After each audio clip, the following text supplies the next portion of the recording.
نحمده ونصلي على رسوله الكريم أما بعد فأعوذ بالله من الشيطان الرجيم بسم الله الرحمن الرحيم والذين هم للزكاة فاعلون صدق الله العظيم। দৈনিক সবুজ বাংলার ইসলাম ধর্ম বিষয়ক নিয়মিত আয়োজন দ্বীনের দাওয়াতে আপনাদের সাথে আছি আমি মোহাম্মদ নিয়ামতুল্লাহ। আজকে কথা বলবো মুমিনের আরেকটি অন্যতম গুণ যাকাত আদায় সম্পর্কে। আল্লাহ রাব্বুল আলামিন সূরা মুমিনুনের 4 নম্বর আয়াতে বলেন ওয়াল্লাযীনা হুম লিয-যাকাতি ফাঈলুন, তারা মুমিনরা তাদের যাকাত আদায় করে, যথাযথভাবে তাদের যাকাত আদায় করে।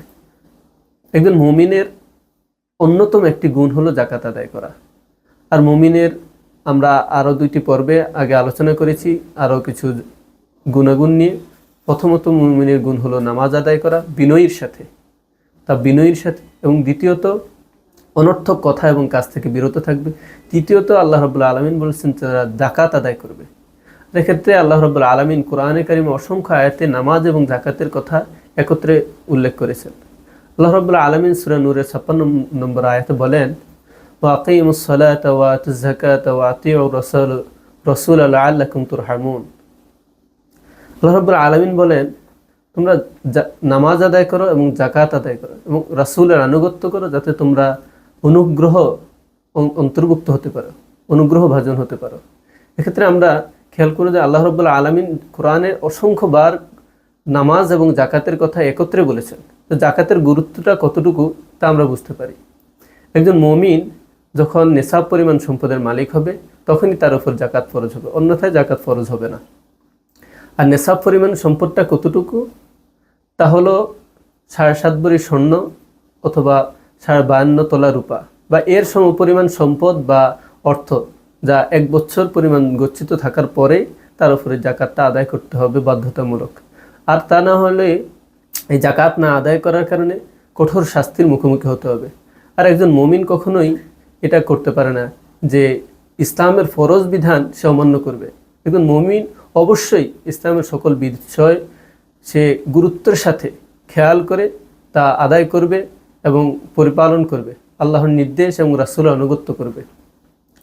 আর এই যাকাত একজন মুসলমানের উপরই ফরজ, নেশাব পরিমাণ সম্পদ এবং মুসলমানের উপরই ফরজ। আর এক্ষেত্রে যাকাত আদায়ের ক্ষেত্রে 8টি খাত রয়েছে। এই খাত ছাড়া অন্যান্য খাতে আদায় করলে যাকাত আদায় হবে না। এক্ষেত্রে ফকির ব্যক্তি যে ভিক্ষা করে বা নিঃস্ব অসহায় এমন ব্যক্তিকে যাকাত দিতে হবে। দ্বিতীয়ত মিসকিন ব্যক্তি, যা অভাব আছে কিন্তু মানুষের কাছে চাইতে পারে না, এমন ব্যক্তিকে যাকাত দিতে হবে। এবং তৃতীয়ত ইসলামী রাষ্ট্র কর্তৃক যাকাত আদায় এবং বন্টনের কাজে নিয়োজিত এমন ব্যক্তিকে যাকাত দিতে হবে। চতুর্থত যাকাত দিতে হবে ইসলামের দিকে আকৃষ্ট করতে অমুসলিম কোনো ব্যক্তিকে, এমন ব্যক্তিকে যাকাত দেওয়া যাবে। পঞ্চমত যাকাত দেওয়া যাবে দাস মুক্তির জন্য।